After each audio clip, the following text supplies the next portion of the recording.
Good evening. This is another episode of Kojo's Corner. This is episode 6. And again, on Kojo's Corner, we're talking people, participation, politics, and power. So today we have some long standing Hamiltonians joining the show. We have Mr. Jeremy Freiburger, Stoney Creek resident, and we have Mr. John Best, publisher of the Bay Observer, and you used to work for CHCH, right?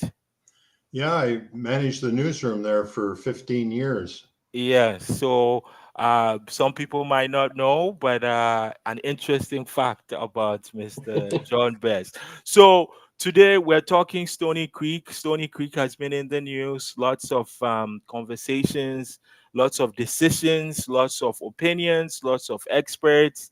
And so I just thought it's important for us to have a discussion about it, see where people are at, and what happens next. So let's start with Jeremy. Sure. You live in Stony Creek. So let's get your Stony Creek perspective.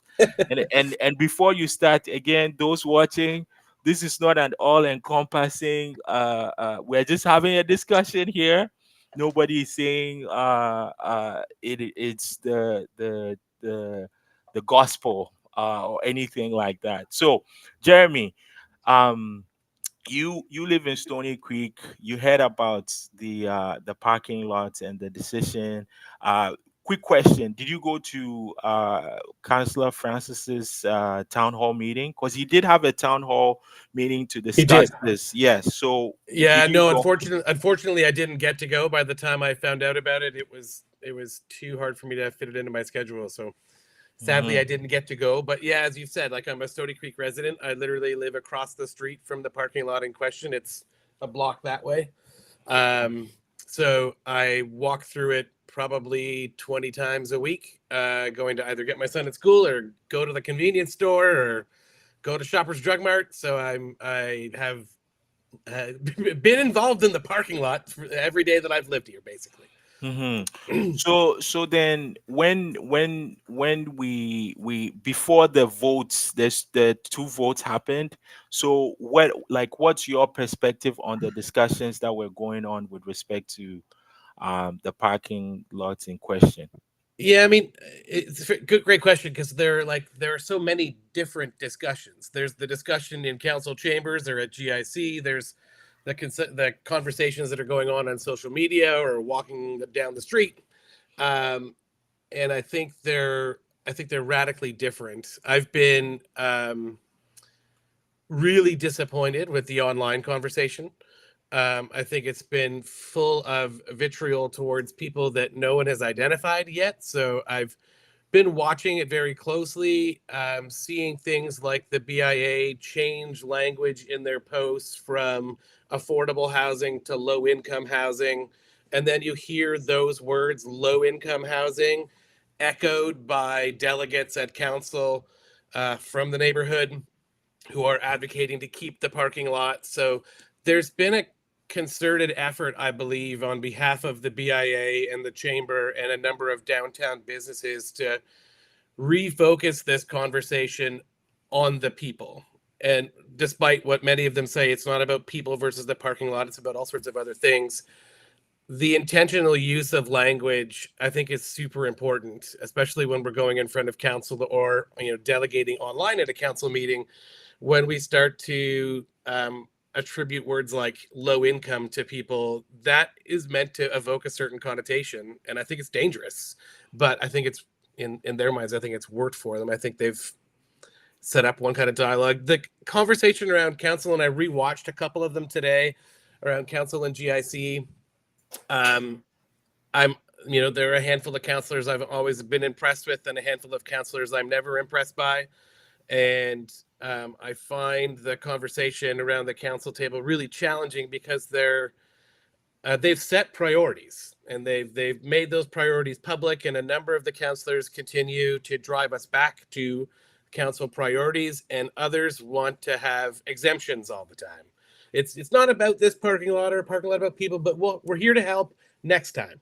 It's always next time, and I find it really frustrating. So, it's been an interesting conversation to watch because I think some true colors of communities are coming out, and I don't like them. Mhm. So, Mr. John Best, you have a particular view. What when you heard about the discussions, like what was your response, or what? How did you see the tenor of the discussion going, or what? How do you connect that discussion to the priorities that council has set? Well, I don't have the benefit of Jeremy's perspective. He's a resident of Stoney Creek, and so he's in the neighborhood. So I'm observing it largely from what I saw in council and largely what I saw on social media. I did talk to Councillor Francis a number of times about it.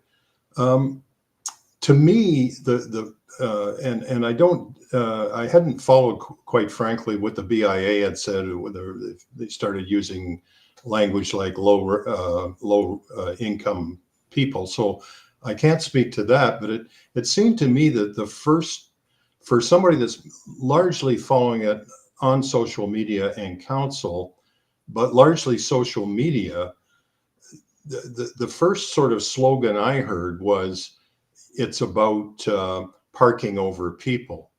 And I had, and so to me, that was the message that was getting out. And of course, that portrays, the people of Stoney Creek as being, insular, backward, parochial, that sort of thing. And so I talked to Francis about it, and I hadn't realized, frankly, until he told me that he had a public meeting and 200 people showed up. But I guess the piece that sort of influenced me the most was the fact that there was a petition got up, or several petitions. I guess the combined total of them was something like 3,000 signatures. And, we can all talk about our, our principles and, and certainly council priorities. But 3,000 signatures, if you're a councillor representing a ward, 3,000 signatures is a very, very powerful message from your constituency. So, and I think what I felt about, you'll probably get into the strong mayor piece later, but I think what I felt was that what the mayor said when she did finally indicate that she was going to invoke the strong mayor powers, I think what she said would make sense if this was absolutely the only publicly owned location in all of Stoney Creek where affordable housing could be built.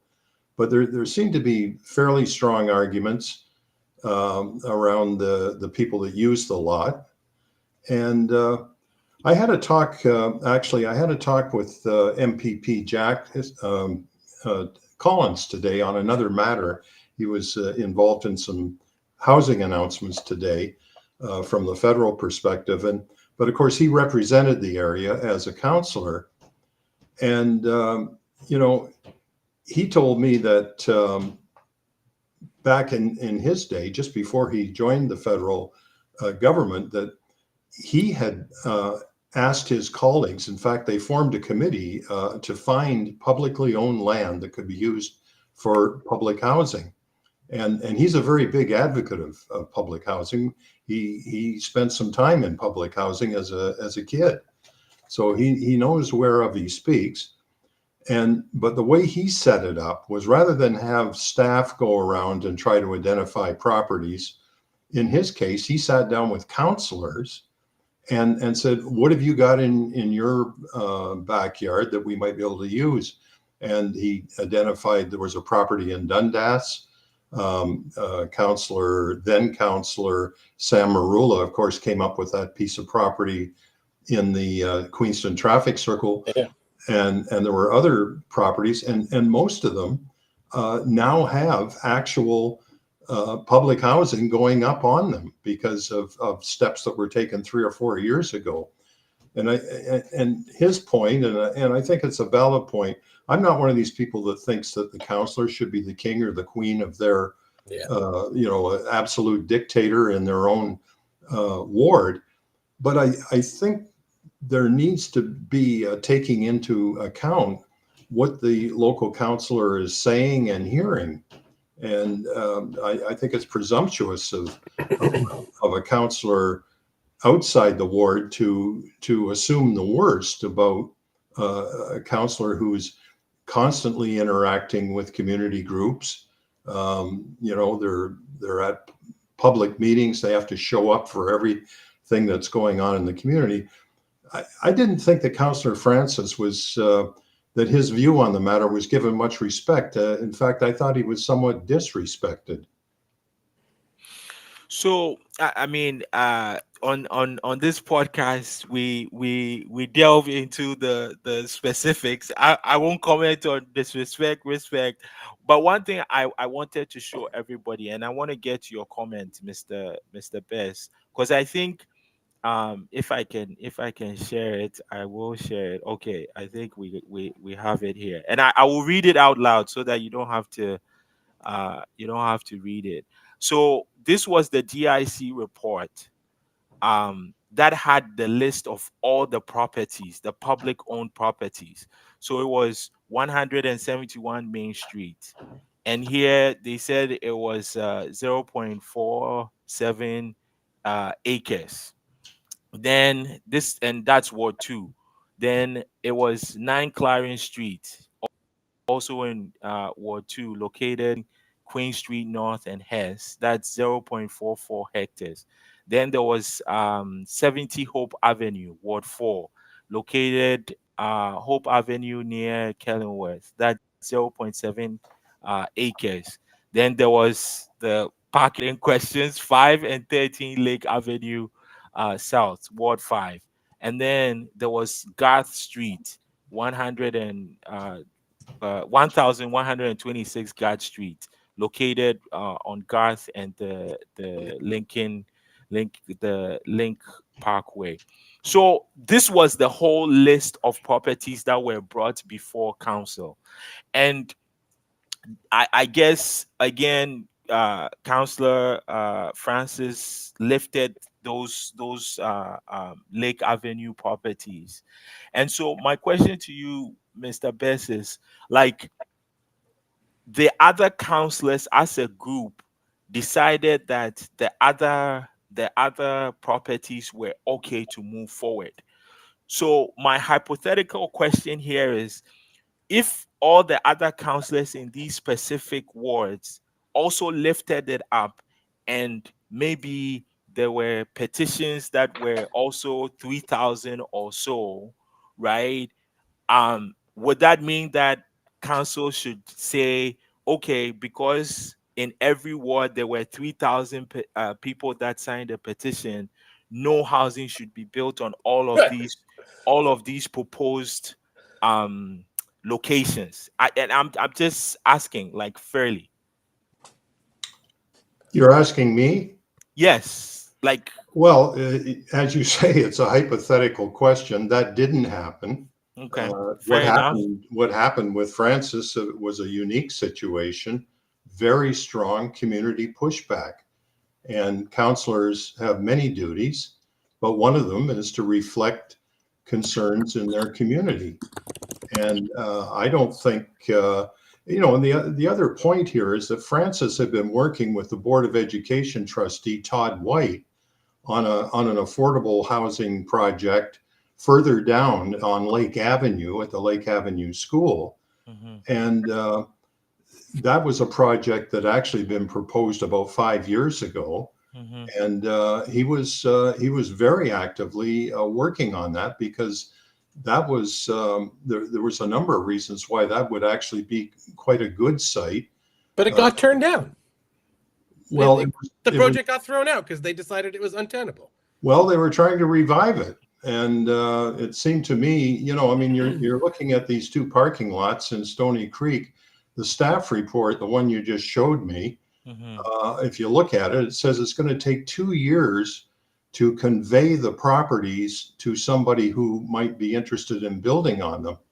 So I did a little homework. I phoned up the Hamilton Home people Mhm. and so what have you got on what's in your pipeline, so to speak, for affordable housing?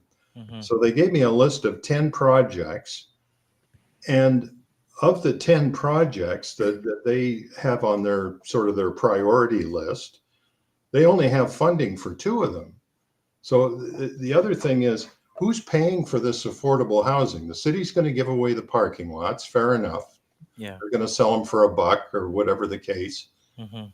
But there's no guarantee that with these other applications, and these applications are being done by the Hamilton Home Group, which is a consortium of most of the major affordable housing builders in our community. They've got Mhm. 10 projects here, and they're looking for financing for 7 of them. Mhm. So, the thing is being justified as a housing emergency, but I think realistically, if it's going to take 2 years just to get the property handed off to somebody, we could be looking at 4 years or more before somebody's actually moving into a unit. No, I, Councillor I I Clark, think I think that's an important point, John. Mhm. And instead of that reality of developing any property taking time being a reason to not start any, should it not be a reason to start more? To say we need a pipeline that's full, so that there are projects being put, we're putting pressure on a long list of projects all the time, and that we've got ample fodder to go to the upper levels of government with to say, look, we've identified 20 priority sites. We've got people that are waiting for funding and financing. We're not a community that hasn't put anything on new on the list for a decade. We're trying to solve a problem.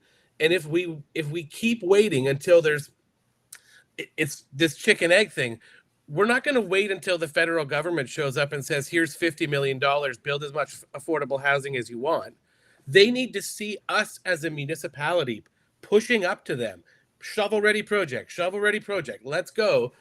So I think this, like, I, I'm concerned that the idea of saying, well, if that one was going to take too long, let's wait and find one that's faster. There aren't any that are faster in this real estate market. We have to start pushing as many projects as possible. So when Councillor Francis rebutted this decision by saying, well, fine, I'm going to go and look through every ward and find affordable housing opportunities everywhere. Get on it, brother. Go for it. We need that kind of attention on it. So if you think that that's a way to penalize your council colleagues for voting for, or for penalizing the mayor, I'm all for Matt Francis looking for affordable housing projects across the city. Go for it. But we're going to start here. Like, we have to put some of our own property on the list. well, when we're talking about penalizing, I would point to 2 examples going in the other direction. After the first vote, the first 8-8 vote, where the parking lot proposal was defeated, Mhm. we immediately get what I would consider kind of a peevish motion from John Paul Danko of Ward 8 saying, okay, my motion is that we now install paid parking all through Stoney Creek, and that we set the rates at a level that not only will pay for the parking, but will provide a surplus that can be used for affordable housing. Now, that's a pure punitive, petulant, to my mind. And I'll tell you, I've been following this council. I've been in this city in some capacity, most of it as a journalist, since the early 80s. And we had some pretty wild councils, especially back then. And I have never seen a councillor attack another ward. It's not so much yes, verbally they attack each other all the time, but to actually propose something of that nature in another ward. And then you had Kassar again proposing an amendment that he thought would be some kind of a compromise without speaking to the ward councillor involved. I've never seen that kind of behavior. It's So hold on. Let me jump in there a little bit. So And this is why I wrote a piece in the spec about maybe the problem is not the strong mayor powers or the slogans or all of these things. Maybe it's the people, right? Because, like Mr. Best, you are saying somebody brings a motion forward. Okay, you might not agree with it, but then the response is then, okay, now I'm going to put paid parking in your area. Then another person does another thing. Then another person brings the strong mayor powers. Then now another person is saying, okay, wait till you see what happens. Like Yeah. when we are watching this and you've commented, you're saying it's wild. I think that is also part of the problem. Steve Paikin wrote a thing on TVO, and in his conclusion about the encampments at City Hall, he said, look, if we're going to get out of this, like, decision makers have to start thinking. I don't want to use the word outside Out the of the box, box. but Yeah. but but they have to start being proactive in what can be done. When I spoke to a couple of people in Stony Creek, I think one of the things that they said was, why is it that there couldn't be a compromise? Why couldn't they keep the parking lots and build housing? Sometimes there's underground parking. Sometimes there's alternative parking. Like, wh- why is it that it's always like Yeah. this, and it's not like, okay, folks, let's sit down together. We all know we are in a housing crisis. We all see what's going on in the city and in the world and in the province, in the country, but we've waited To the two last minute. 2 years. Yes, two Yeah. years we wait for an 8-8 vote for somebody to bring a strong mayor powers, and then now, hey, Councillor Francis, Councillor Clark, Councillor Beatty, they want to get together now. But my question would be, why did it take this for you to then say, okay, we are now all going to get together to Right. come up with a solution? And that's where I struggle sometimes, right? It's because we engage in the, like you said, petulance and pettiness, and we have major issues to solve. So what's your response to that? We'll go with John, and then Jeremy, you can follow up. I don't have an answer for you. I don't know why they behave the way they do. I'm not responsible for it. I only observe it. Yeah. I just think there's, we can look for blame.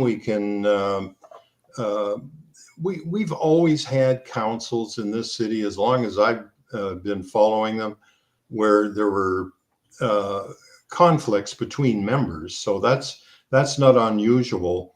But this council has a deep ideological divide. Yeah. You got the Gang of Eight versus the Hateful Eight, and I'll leave it to you to assign which eight you want to assign.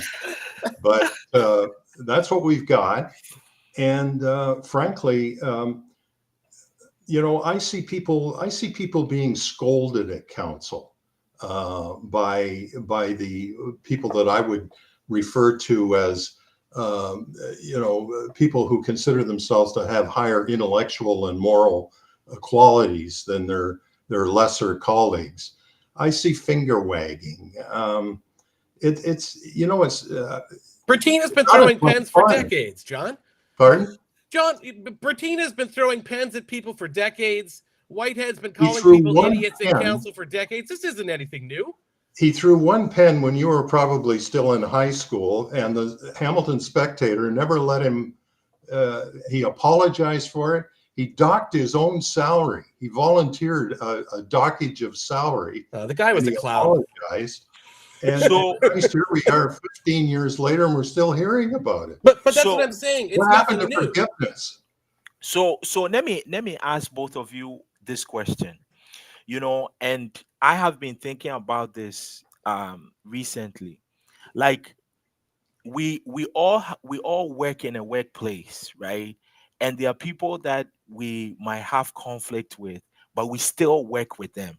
There are people that we disagree on.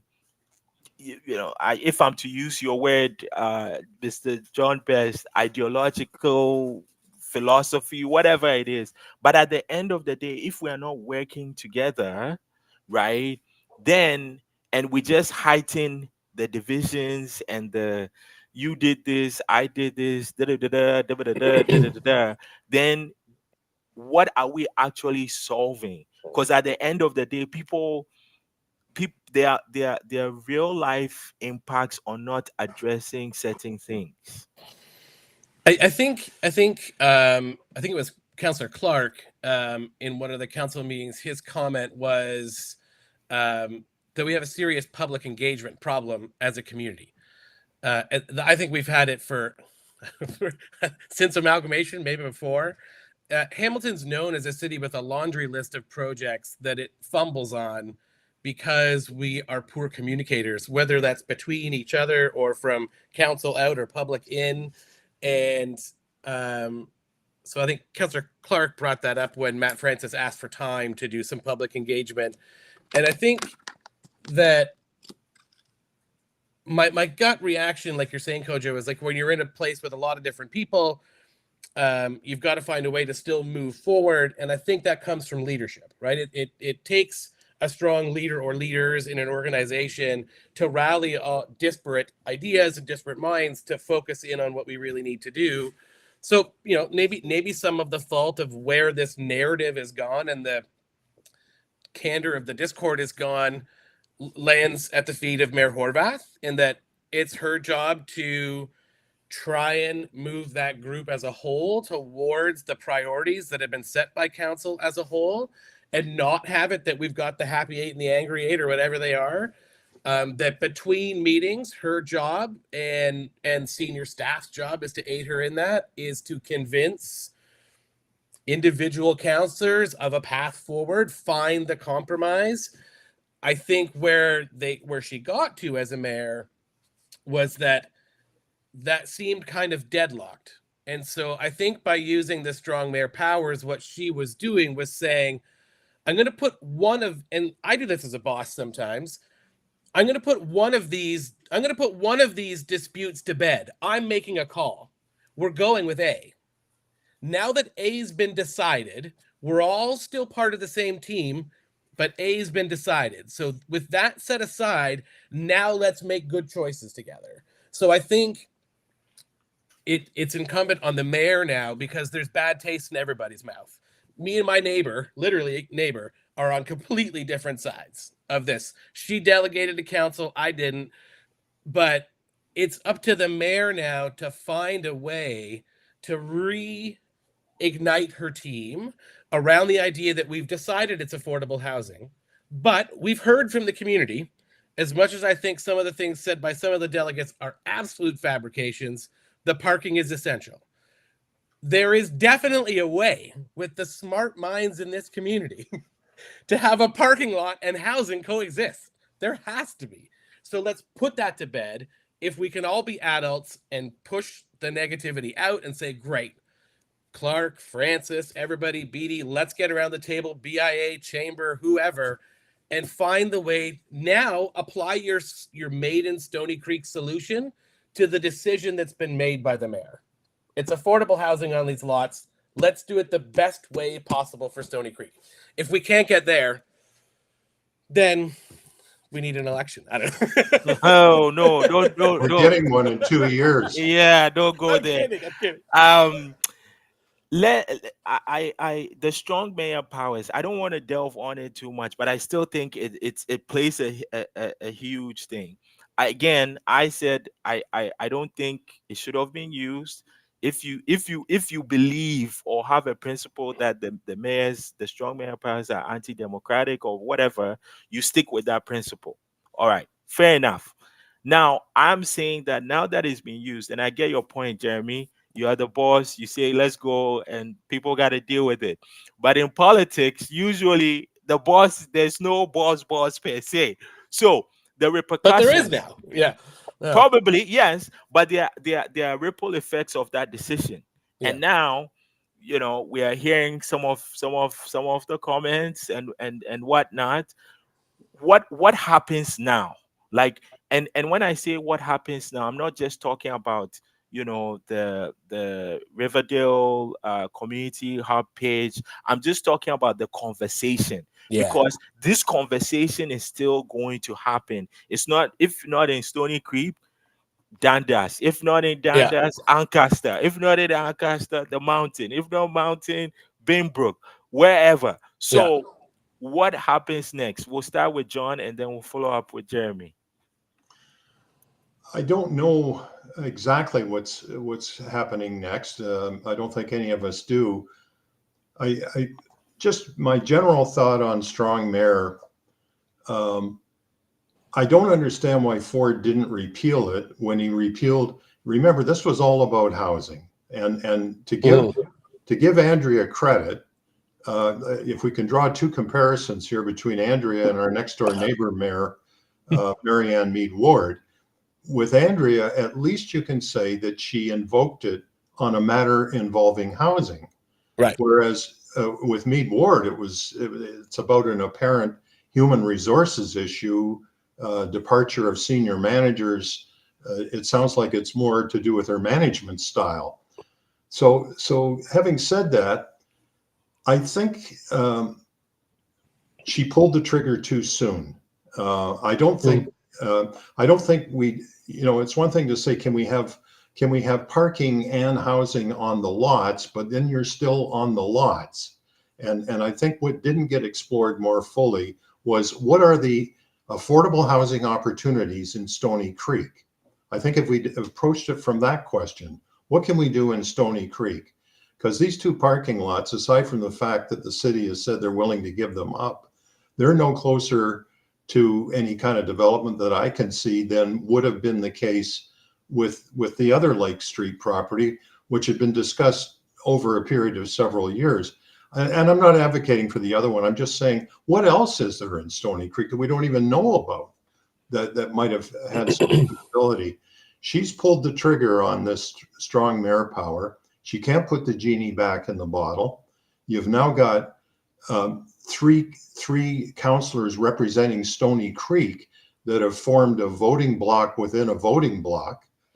And I think, and I guess just my general thought on strong mayor, any anti-democratic measure that is brought in, that, if that is going to be a long-term or a permanent solution, I don't think people will put up with it on a long-term basis. We're just so used to majority rules. And to me, when Ford backed down on expanding the boundaries of the municipalities and the Greenbelt, this strong mayor thing was a companion piece to those measures. I think he should have scrapped them all. He's left, in some ways, he's left in place what you might argue is the least supportable of the three measures that he put in. That's my thought. No, fair comments, John. And I agree. My initial gut feeling about strong mayor powers was that I was worried about them. That I didn't quite see when they'd be necessary. But I feel like it's funny. It's like the role of mayor is a really weird one, and I often felt in the past when watching other mayors, and it didn't really matter who, that they kind of got to skate away from decision making. They were only the tiebreaker. They weren't really that involved in budget. They were one of many voices kind of thing. And because they didn't represent a specific geography, they got to kind of play favors wherever they needed. So I kind of felt like this new budgetary process and the strong mayor powers all of a sudden meant that we'd have to watch the mayor way more.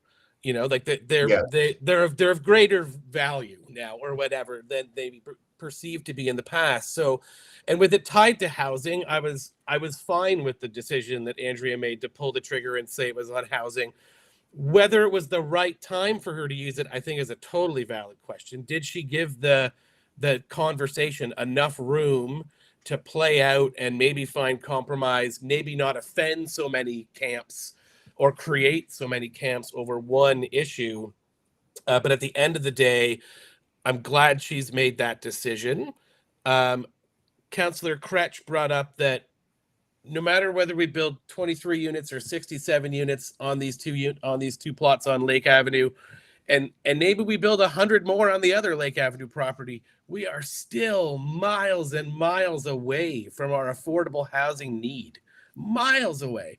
So I want the idea dispelled from Stoney Creek residents and my neighbors that it's A or B. We either do the two in the parking lot or the one over by the school. And then we're done. We're done with our affordable housing contribution. No, Stoney Creek needs to keep looking. It sounds like we've got 3 locations. Where's 4 and 5? They must exist.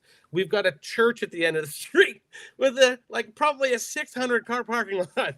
There's parking, there's spaces everywhere.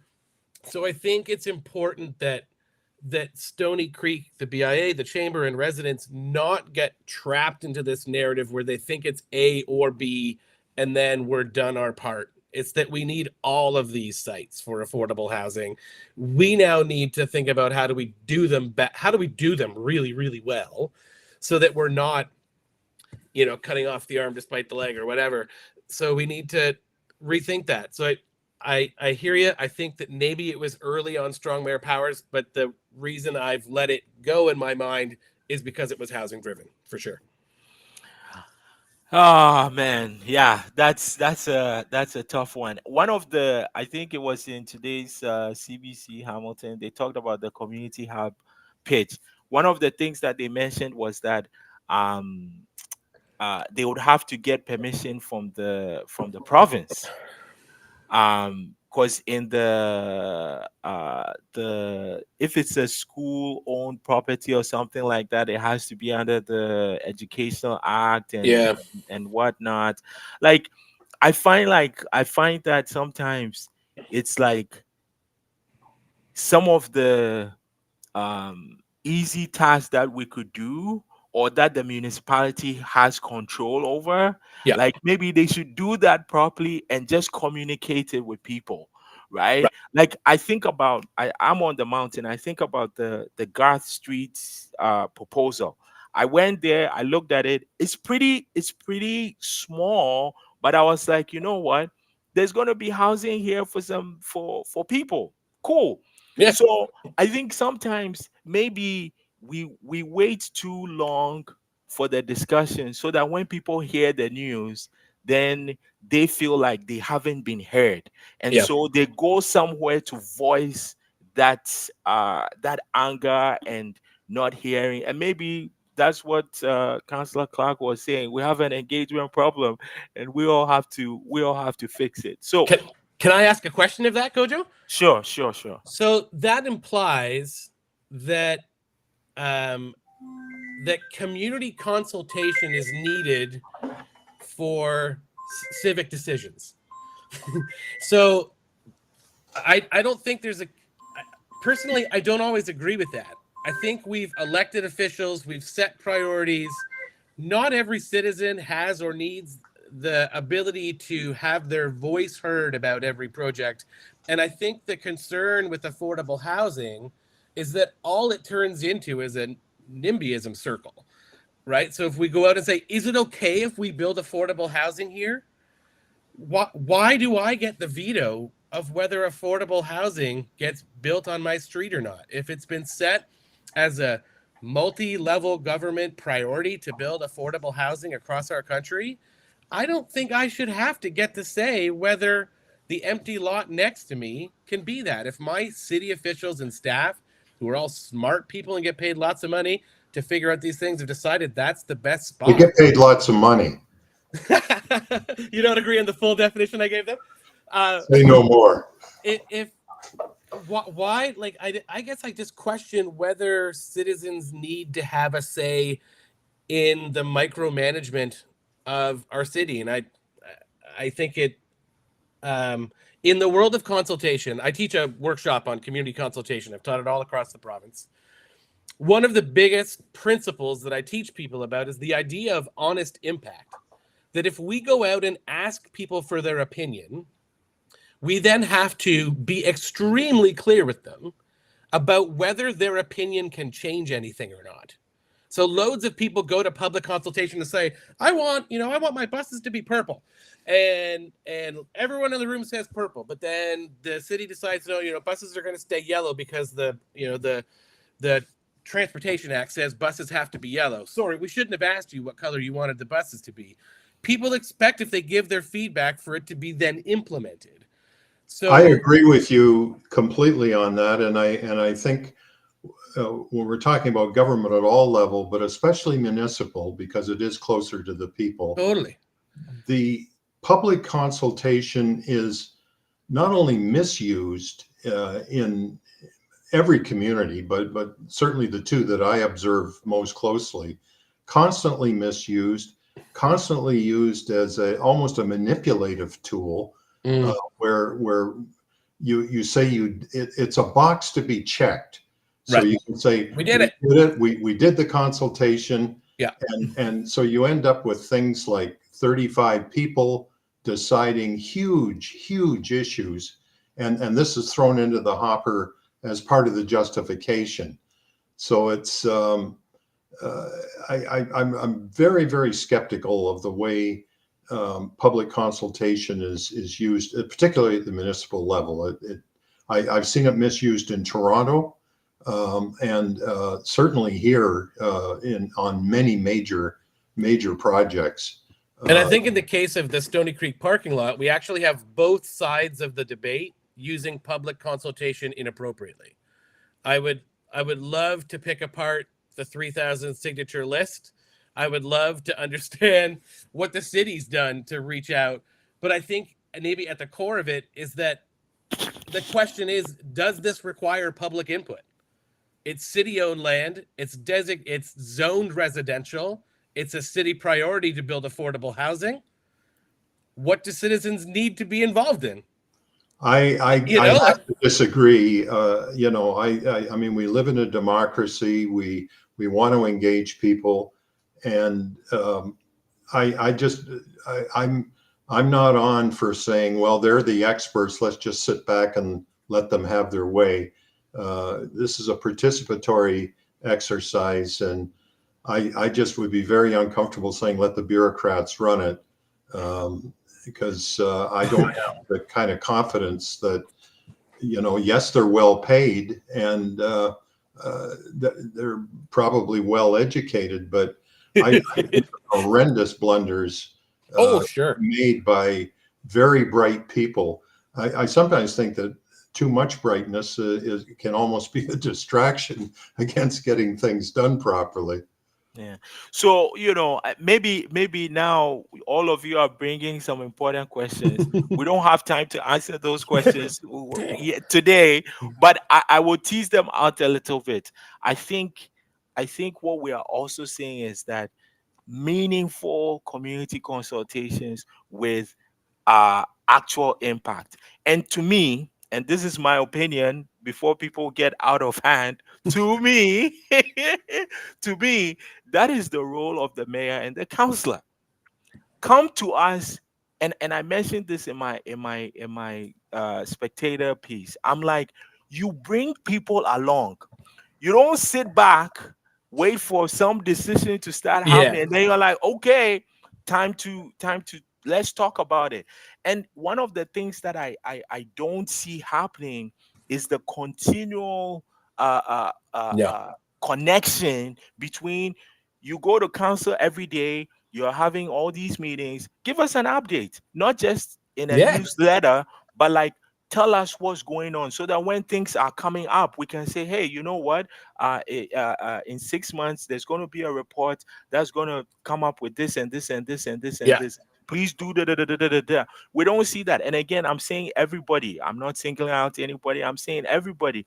And then that's the way to make that connection. So I think the conversation that I'm hearing is we're not having that connection Yeah. between what's happening to what happens at council, and then we get into these huge discussions. There have been some people watching. Some of them made some comments. I'm going to read them out. Um, I get people were saying underground parking adds hundreds of thousands of added costs to the construction. So that's something to keep in mind. Uh, and then people were saying the veto power must be used within a specific time period. I think the it was 21 days or something like that, Yeah. if I remember. um the underground parking, okay, why not make underground parking when the apartments are made in a section for the city area? Well, yeah, we mentioned that. Cost, Yes, well, cost. yeah, yeah. But I mean, to the point of the cost thing, I think you brought it up, John, as a spur from another counselor. But I did the same math. I'll be honest. If the BIA is telling the truth and all 167 parking spots are busy 365 days a year, even if they were only netting $10 a day from each of those spots, which is pretty cheap parking, that's $750,000 a year that can go into the affordable housing pool. Can pay for the underground parking in 4 years, no problem. So, Underground parking is very expensive, oh, it's and crazy. Yeah. when I talked to the Vrancor people about the proposal they had for Ward 3, and one of the criticisms that the local councillor put forward was that there was only a handful of parking spots, Hmm. and the answer that came back was, if we're talking deeply affordable housing, which they were, he was talking about $1,100 a month rent for 131 units. He said if people require deeply affordable housing, it doesn't follow that they necessarily have cars or need cars. They're And likely transit users. Yeah. yeah, they'd be transit users, and of course that's on the busiest transit line in the city. That's kind of a sidebar, but um, again, when they're talking about either underground parking or building it on stilts, as I saw, and we have seen configurations like that.